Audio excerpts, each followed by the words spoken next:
जय हिंद साथियों, आज के इस वीडियो के विषय हैं सरकार ने 8वें CPC 8वें वेतन आयोग के लिए TORs की पुष्टि कर दी है। सरकार ने पुष्टि कर दी है कि हमारे को TORs हमने एक्सेप्ट कर लिए हैं। और अगला है उसमें है कर्मचारियों के लिए सैलरी, पेंशन, भत्ते तथा अन्य लाभ शामिल हैं। उसमें सारा कुछ इस वीडियो के अंदर आपको दिखाएंगे। उसके बाद अगला है केंद्रीय कर्मचारी अपने माता पिता की सेवा के लिए 30 दिन की छुट्टी एक्स्ट्रा ले सकते हैं। ये भी साथियों केंद्रीय कार्मिक राज्य मंत्री जितेंद्र सिंह ने गुरुवार को राज्यसभा में इसकी घोषणा बता दिया है। उन्होंने एक उत्तर के जवाब में दिया है कि भाई केंद्रीय कर्मचारी जो है अपनी जो छुट्टियां ले सकते हैं, उसके अतिरिक्त अपने पर्सनल प्रॉब्लम के लिए 30 दिन की छुट्टी ले सकते हैं बूढ़े माता पिता की सेवा करने के लिए। अगला है साथियों government confirms receipt of NCJCM's proposal for the 8th पे कमीशन कवरिंग पे revision, pension, allowances and welfare measures of employees. तो साथियों ये विषय हैं आज के, इनके बारे में बात करेंगे। अगर आप चैनल में नए बने तो सब्सक्राइब कर लीजिए, लाइक कर दीजिए और शेयर कर दीजिए ताकि इसी प्रकार की इंफॉर्मेशन आपको वीडियो के माध्यम से मिलती रहेंगी। अब चलते हैं, देखते हैं साथियों। ये देखो, सबसे पहले केंद्रीय मंत्री जितेंद्र सिंह ने बुजुर्ग माता पिता की सहायता के लिए सरकारी कर्मचारियों को 30 दिन छुट्टी देने की पुष्टि की है। केंद्रीय कार्मिक राज्य मंत्री जितेंद्र सिंह ने गुरुवार को राज्यसभा में कहा है कि केंद्र सरकार के कर्मचारी बुजुर्ग माता पिता की देखभाल सहित व्यक्तिगत कारणों से 30 दिन की छुट्टी ले सकते हैं। तो साथियों ये जो है केंद्रीय कार्मिक मंत्री जी हैं, इन्होंने बताया है। केंद्रीय कार्मिक राज्य मंत्री जितेंद्र सिंह ने गुरुवार को राज्यसभा में कहा कि केंद्र सरकार के कर्मचारी बुजुर्ग माता पिता की देखभाल सहित व्यक्तिगत कारणों से 30 दिन तक की छुट्टी ले सकते हैं। सेवा नियमों के अनुसार सरकारी कर्मचारी 30 दिनों की छुट्टी के हकदार हैं, जिसका उपयोग व्यक्तिगत कारणों जैसे बुजुर्ग माता पिता की देखभाल के लिए किया जा सकता है। केंद्रीय मंत्री का ये बयान इस प्रश्न के उत्तर में था कि क्या सरकारी कर्मचारियों को अपने बुजुर्ग माता पिता की देखभाल के लिए अवकाश लेने का कोई प्रावधान है। तो उन्होंने लिखित में एक उत्तर में लिखित में कहा है, केंद्रीय सिविल सेवा अवकाश नियम 1972 के तहत केंद्र सरकार के कर्मचारी को अन्य पात्र छुट्टियों के अलावा जैसे प्रतिवर्ष 30 दिन का अर्जित अवकाश, 30 दिन का जो है अर्जित अवकाश है, 20 दिन का अर्ध वेतन अवकाश है, 8 दिन का आकस्मिक अवकाश और 2 दिन का प्रतिबंधित अवकाश का प्रदान किया जाता है, जिसका लाभ वह बुजुर्ग माता पिता की देखभाल सहित किसी भी व्यक्तिगत कारण से उठा सकता है। तो साथियों जो खुशखबरी है उनके लिए।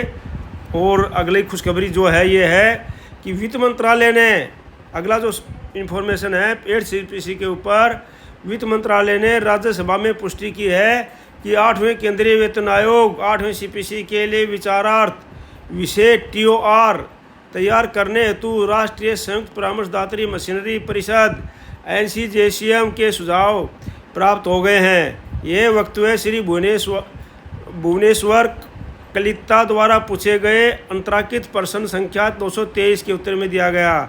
सरकार की प्रतिक्रिया के मुख्य बिंदु क्या हैं?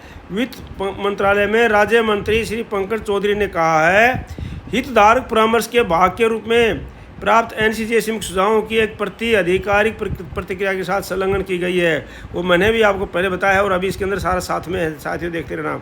और ये किस किस के लिए है? रक्षा मंत्रालय, गृह मंत्रालय, कार्मिक एवं प्रशिक्षण विभाग तथा विभिन्न राज्य सरकारों सहित प्रमुख हितधारकों से इनपुट मांगे गए हैं, TOR और मांगे गए हैं अभी।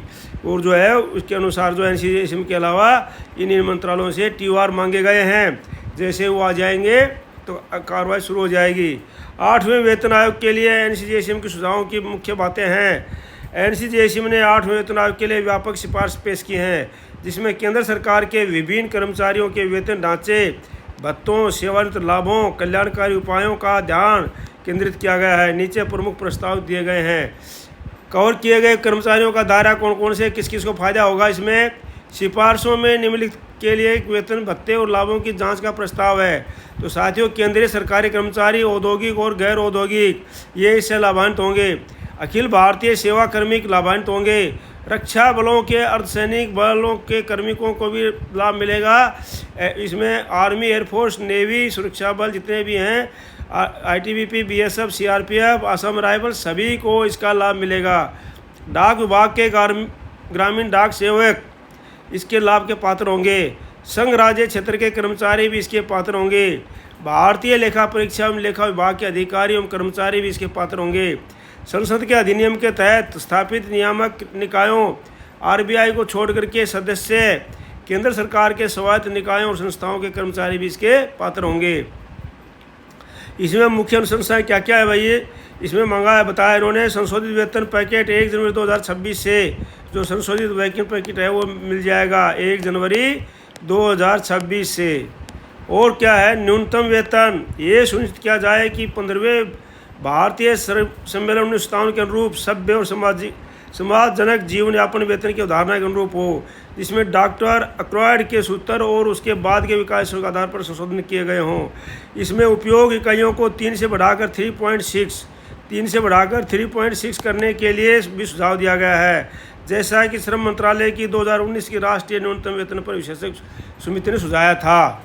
और क्या है, वेतनमान विलय कुछ अव्यवहार्य वेतन स्तरों जैसे 1 को लेवल 2 में, 3 को 4 में और 5 को 6 के साथ विलय किया जाए। इससे जो है सभी का उसमें बढ़ोतरी होगी। और क्या है, MACP और पदोन्नति संशोधित सुनिश्चित कार्य प्रगति MACP योजना में विद्यमान विसंगतियों का समाधान करना, MACP के अंदर जो विसंगतियां हैं उसका समाधान करना तथा एक सुपरिभाषित पदानुक्रमिक संरचना न्यूनतम 3 पदोन्नति सुनिश्चित करना। अंतरिम राहत और DA विलय करना। अब अंतरिम राहत देना, क्योंकि जब 1/1/2026 से वेतन आयोग लागू नहीं होता है, जब तक वो वेतन आयोग का एरियर वगैरह नहीं मिलता है, सैलरी पेंशन शुरू नहीं होती है, तब तक के लिए अंतरिम राहत डियरेंस रिलीफ जो अंतरिम राहत होती है, ये अंतरिम राहत दी जाती है। इसके अंदर जो है इंटरम रिलीफ होती है, ये इंटरम रिलीफ होती है अंतिम राहत, जो कि सभी को दी जाती है कि वह जब तक ये पे कमीशन लागू नहीं होगा तब तक इतना एक्स्ट्रा रुपया जो आपको पर मंथ मिलता रहेगा।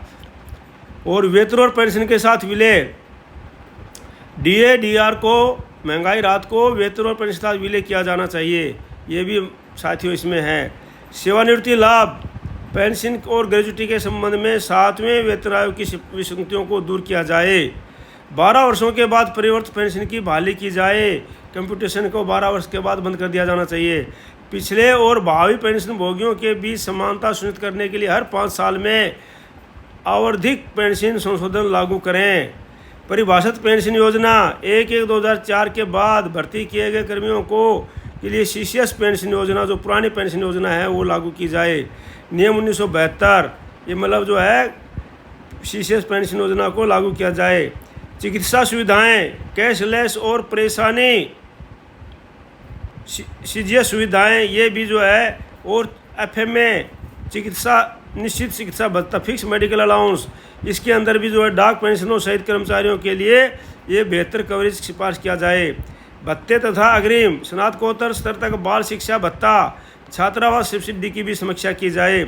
वर्तमान आवश्यकताओं के अनुसार समाप्त किए गए अग्रिमों को पुनः लागू करना, नए अग्रिमों को लागू करना। जोखिम कठिनाई भत्ते और जोखिम और कठिनाई भत्ते भी जैसे MSP वगैरह, और ये रेलवे के कर्मचारियों को भी गोला बारूद में जो काम करते हैं डिपो के, उनके अंदर भी फैक्ट्रियों में काम करते हैं, उनके लिए सभी के लिए लागू करना चाहिए।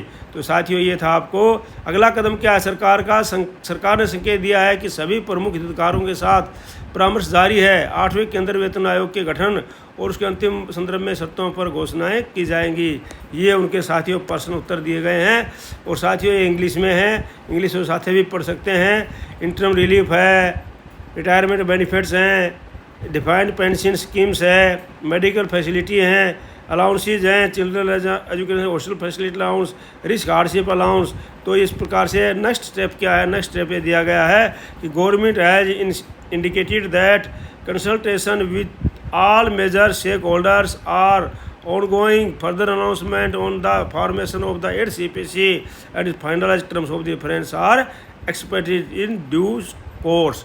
तो ये साथियों जो है इन्फॉर्मेशन थी आपके लिए। आप इस वीडियो में इसी प्रकार से बने रहिए, और आप लोग जो है चैनल को सब्सक्राइब कर लीजिए, लाइक कर दीजिए और शेयर कर दीजिए, ताकि हर प्रकार के वीडियो की इंफॉर्मेशन आपको इसी प्रकार मिलती रहे। आज के इस वीडियो में मिलते हैं, इतने ही। मिलते हैं किसी दूसरे समाचार के साथ में अगली वीडियो में। तब तक के लिए जय हिंद, जय Bharat. Thank you for watching video. May you live long, God bless you. धन्यवाद। आपका दिन शुभ रहे। कौन सा है?